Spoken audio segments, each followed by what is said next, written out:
Hello everyone, in this video I will show you how to put live wallpaper on PC. If you find this video useful, consider subscribing and leaving a like. Thank you. Okay, the first step is to click here and search for Microsoft Store. Now click here and search for Lively Wallpaper and install it.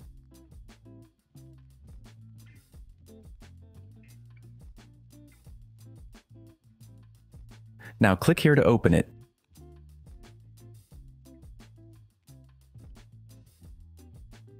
Here you will have all the default wallpapers that the application brings us. To use any of these first, we will have to click in our monitor here.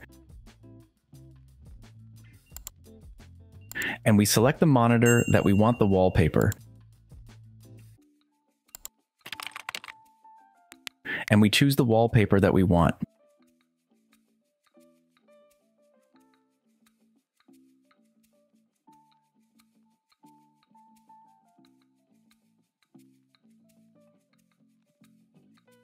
Now, for example, if we want to add a wallpaper that is not in the program, we will click and choose File, and we will be able to add a video that is in our device. Or if not, we can put the URL of a video here.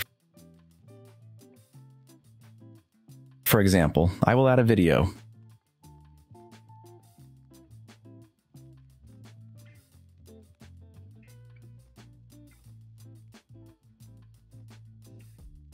And that's it. If you found the video useful, leave me a like and subscribe. Thanks.